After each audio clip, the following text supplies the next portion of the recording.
Hi guys! It's already 7 a.m. in the morning and I have an online class at exactly 8 a.m. So I need to fix myself first.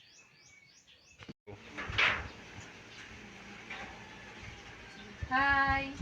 Hi Jericho! Hi. What are you guys doing? I'm reading my homework. I'm just watching some educational videos to understand it. That's nice. I'm having an online class later. So see you later. Good luck. See ya. Good morning, class. Good morning, Miss. Are you done with your modules? Not yet, Miss. So, what is ICT? ICT it stands for Information and Communication Technology. Wow, that's correct, Jericho. Hi guys! My online class just ended. And I need to finish my task. So join me. Answer my modules. Hi. The questions are a bit hard, but ICT is very helpful and it makes my work easier. Some of my modules were sent in the messenger. Through technology, I can view the modules that were sent to us.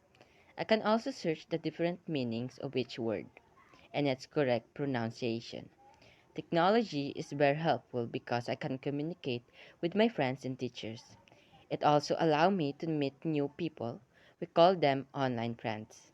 I watched educational videos on YouTube and it helped me understand my lesson more. I'm watching educational videos in YouTube, and I also search notes for my 21st subject. Our topic is so interesting. It is all about ICT. I learned the benefits of ICT to each one of us. And I also learned the different literatures that can be found in the internet. Hey, Claire. You need to wake up. You need to finish your homework. Oh, sorry, I'm just a bit tired. Here, can you teach me how to edit in Canva? Okay, sure. What do you want me to teach you? So, how to add text in here? Just tap the add a text box. That's right.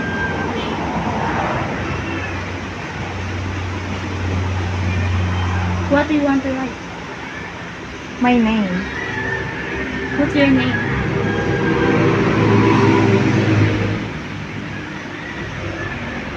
Wow, nice name. Hi guys! I just finished doing my homework. Hey, are you busy? No, I am done answering my modules. Can you teach me doing a research paper with Word? Okay. So, what's the format? The margin is 1, font is Times New Roman, and the size of font is 12. Okay. Just first, just click here, and that's margin. Tap the size. Yes. Then click home. Then choose your font here. Times New Roman, and the size is 12. So, how to bold the text? Just click that capital letter B. Wow. Is this correct? Yes. Wow. Wow, I'm done doing my research paper. Wow, thank you so much, Jericho. You are very good when it comes to technology. You're welcome. Because of Modular, I learned how to enhance my skills in technology. Wow, that's a good thing that happened to you. Thank you. Thank you. You're welcome.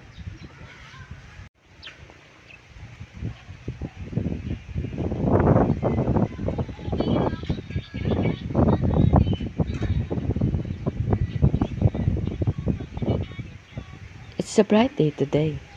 My sister Claire is doing a TikTok dance. I'm glad she's doing well. Thanks to technology, she's selling clothes online if she's done with her modules. Hey Claire, are you done with your modules? Yes, bro. So what did you do to finish your work? Well, I watched some educational videos and searched some of the meaning of the words. That's nice. Technology really help us, especially in modular learning. Yeah, so let's continue our vlog. Come here. Correct. Rio. Hey. Hi mga kababayan! We are your favorite siblings and we will talk about how technologies help us in modular and online class learning.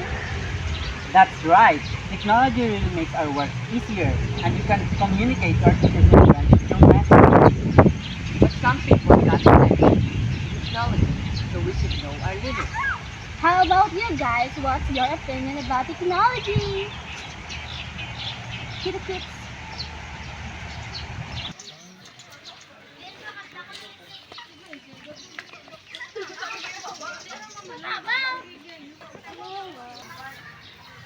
Hi. How are you guys? We're totally fine. Are you finished with modules? Yes. What did you do to finish that? I watched some videos on YouTube and download some educational.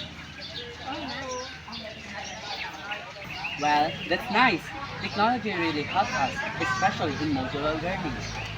So, that's why we need to improve our skills and knowledge in technologies.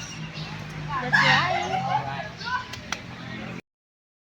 Multimedia is an integration of multiple forms of media. This includes text, graphics, audio, video, and etc.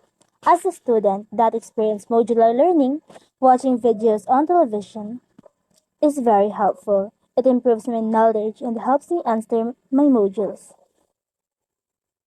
Multimedia has created a large impact and has played a vital role in human being, culture, industry, and education.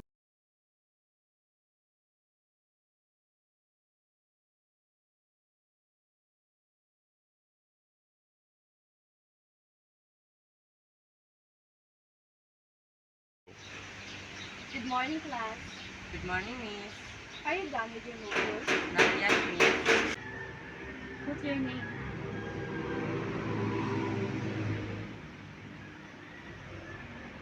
Wow, nice name.